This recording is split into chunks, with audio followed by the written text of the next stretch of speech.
This rather colorful display shows what has happened to the annual sales in the United States of promotional products from 1991. So since I mentioned, we started in 1993, 6.2 billion. The peak was in 2007. We almost made it to $20 billion. And then we all know about 2008. We all know about 2009. Although I'm not a statistician or anything, I feel very strongly that 2010 is going to be trending upwards. And what do you guys think about 2011? How's this look? There's like those people in the corner there. They've already had a really good year. So I think what's happening is we're going to trend back up. So this kind of gives you an idea. And the fact that we're a $15.6 billion industry, a lot of people who look at a pen, they can't imagine why people would buy that much. This is a very effective advertising medium, and that's why these numbers are so huge. And actually, 15.6 billion, from what I recall, I think that may be more than internet advertising and more than outdoor and really close to how much money people spend on cable ads. So that's huge. And here's some other statistics.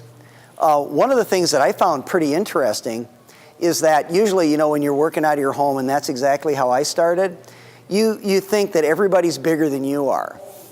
And I remember, I think our first year we did $235,000 or something like that.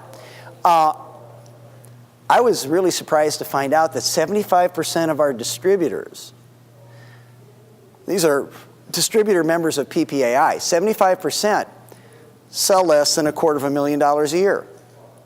So my guess is that 75% of the people in this room, and you know what, and that's great. I mean, you can make a really nice living working out of your home doing that. And there's no reason to apologize for that or anything. You should be very proud that you're employing yourselves and you got a great family business. It's really cool. And what we can see here is that you look at, then you get to the 2.5 million areas, like 21,000 distributors do less than 2.5 million. And once you get bigger than that, it's only 857 of them. So our industry is really dominated by smaller businesses.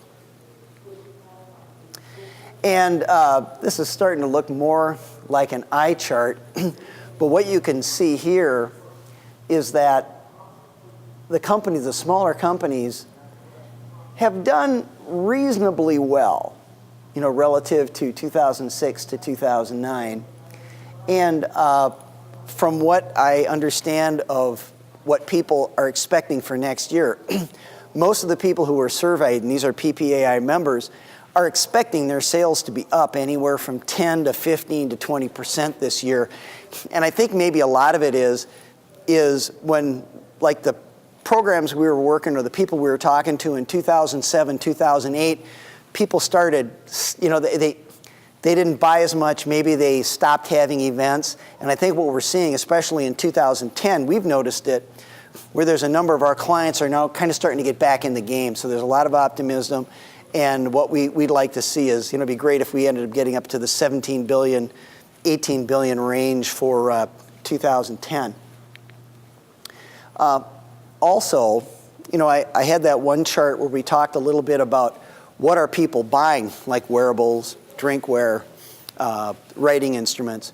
This talks a little bit about what people are buying these things for. So one of the things is branding. And I kind of laugh a little bit about that term. I mean, we all know what it is. It's like the hot poker in the butt of the cow, that kind of deal. And that always brings to mind, a friend of mine, his name is Denny Gorman. And he's the guy that actually got me convinced that I should look more seriously at selling services or be more like an advertising agency so we could bill some time. And I know a lot of you guys come up with really great ideas and you do marketing work that you give away for free. And that's not right. And you guys are worth more than free. And one of the things that Denny did, and it's actually kind of funny, What he did is he took advertising terminology and he overlaid that with what we do. So you'd have an advertising company would say, well, what we're going to do is we're going to do some branding. Well, what do we call branding? We call branding putting stuff on a promotional product and giving it to somebody. Then he would say, well, then the advertising agency wants you to pay them to do some concepting. And what that is, well, it's brainstorming. So I guess the point that I'm trying to get across here is that you're coming up with valuable information, valuable ideas. Don't give them away. We're going to talk a little bit about how you might be able to do that a little bit later. But when you take a look at these things, trade shows is probably about $1.5 billion. Getting customers, about the same amount. Dealer programs. So when you take a look at this, about 30% of the money that's invested in promotional products has to do with getting customers. So that should probably tell us something. Because if that's really a large amount, maybe what we should do is try to figure out how to get customers for our clients. And I'm going to kind of diverge a little bit. You guys have been really nice because this is a required course and you kind of sort of have to be here. So in recognition of that, what I want to do is to try to help you think a little bit differently about how you go to market and how to talk to your clients. And there's a process. Please rip this off. I mean, this is yours to have. It's served us pretty well. We have this process that's called OAR MTV, like the OR, like one of these deals. And then MTV, you know, was that music TV and they don't have music on there anymore or something. But anyway, the first thing that you want to do if you want to get a business owner's attention is you want to say, hey, what are your objectives for 2011? You know, what are your quantitative objectives? And that could be, I want 100 more donors. I want 50 more volunteers. I want 100 more customers. I want 16 more patients, whatever that is. I mean, come up with a number, write that number down. Then you say, well, what's that worth to you? Now, what you may have to do is you may have to have them sign a non-disclosure agreement. And all the non-disclosure agreement is, and this is not legal advice, and I'm not an attorney. I don't even play one on TV, okay? What that is that's a document that says, we're planning on structuring a business relationship. In order to make sure that that makes sense, you're going to tell me secret stuff, and I promise not to tell anybody else, and I'm going to tell you secret stuff. I'm going to come up with ideas.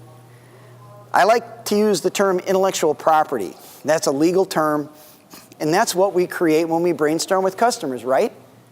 Why the heck are we giving that away?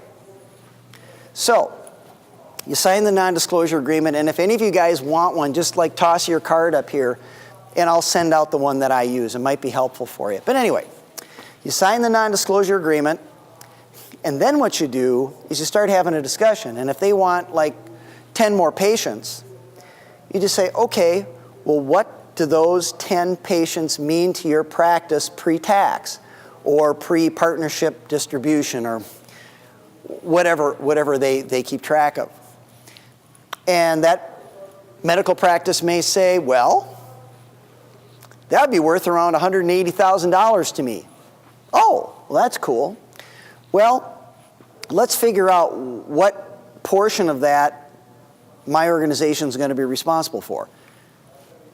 I mean, you have a practice, you have referrals. What portion of that do you think we could be responsible for? And that person may say, $36,000. Okay, great. So, and then what sort of a return on investment? I mean, what sort of investment would you make in a marketing program to get $38,000 in net profit? And they may say something like $20,000. So you go, okay, cool. So let's just say $2,000 a month, $24,000. If we put together a program for you, $24,000 a month, is that what you're looking for? Yes. Then the next piece of it, so that was the O, which is the outcome or the objective. The A was the analysis, and then the R was the return on investment. Now we have a budget. Now, where did that budget come from? That came out of nowhere. And that's the reason, that's the thing. Because we're talking about revenue. We're not talking about expense. That's the problem. If you're selling on price to price buyers, you are an expense, and so is your customer. That's why you need to get involved in the people who are responsible for the outcomes. Responsible for the outcomes. That's the thing that's really important. So anyway,